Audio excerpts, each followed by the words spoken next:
moi je viens avec de l'ambition, parce que ça a toujours été mon cas, et avec une envie de pouvoir faire mon maximum, que ce soit sur le terrain et puis dans la vie aussi, parce que j'estime que c'est plus à moi d'essayer de m'adapter à un nouveau groupe, à un club qui représente quelque chose en Corse et aussi en France avec l'histoire qu'il y a.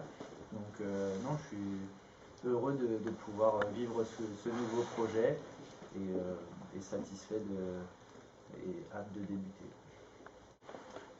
C'est un symbole, ça c'est une évidence. Euh, je me disais pas spécialement dans ma carrière qu'un jour je viendrais jouer pour Bastia. Maintenant, c'est un élément qui a compté, comme d'autres.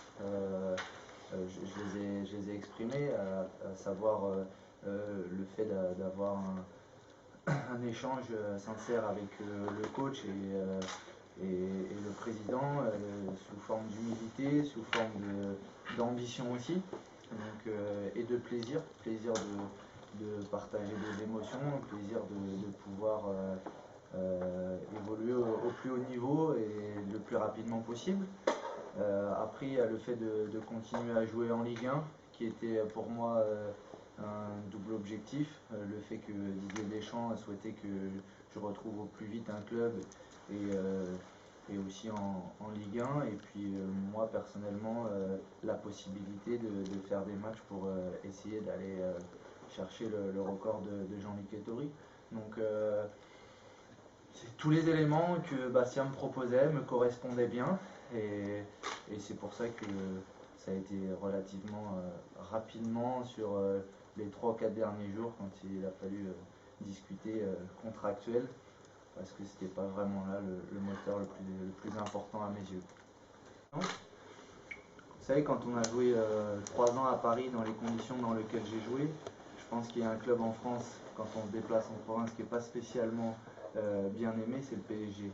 Et j'ai joué 3 ans à Paris, et il y a eu aussi énormément de difficultés médiatiques qui sont à gérer quand on joue pour le club de la capitale.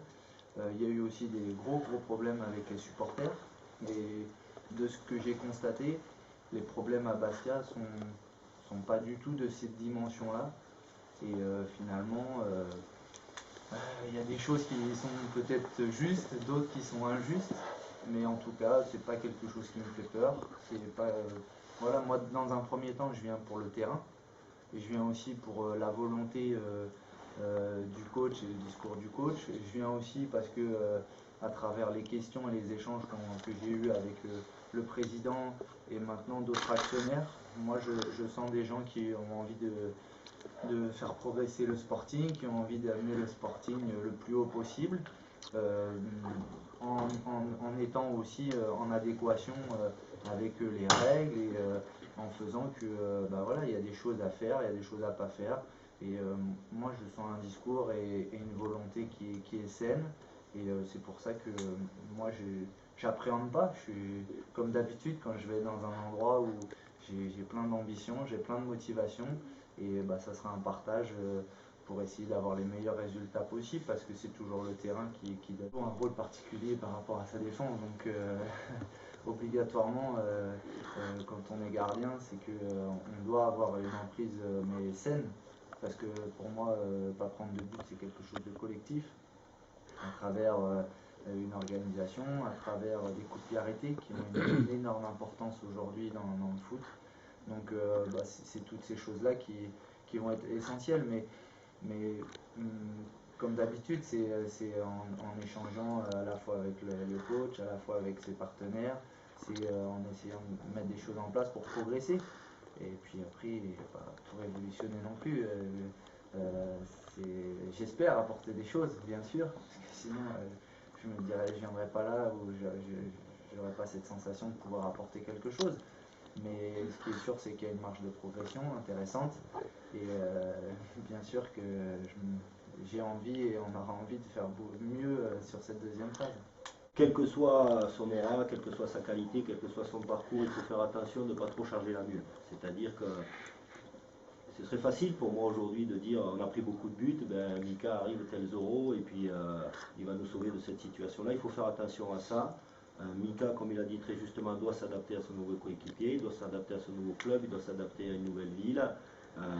Il vient avec son expérience, son ambition, mais aussi son humilité. Et voilà, on va laisser Mika intégrer le groupe. On espère tous qu'il va nous aider à avancer, à la fois concrètement sur le nombre d'arrêts qu'il va faire, mais aussi au quotidien, dans la confiance qu'il peut donner à son groupe, dans les échanges qu'on peut avoir avec le staff pour améliorer tout ça. Voilà. Moi, quand un joueur arrive, c'est d'abord au groupe à l'accueillir. C'est un joueur parmi les 26 professionnels du groupe de Bastia. Et puis petit à petit, c'est lui qui prendra la place qu'il doit prendre, qui sera peut-être énorme dans 3, 4, 5, 6 mois, peut-être plus, je l'espère, ou peut-être pas aussi importante. Il faut faire très très attention à quel que soit le statut du joueur qui nous rejoigne. Comme on dit, une rondelle ne fait pas le printemps. Voilà, il faut qu'il s'intègre. Et évidemment, si on prend Lucas, c'est en espérant avoir des performances meilleures, mais c'est l'affaire de tous.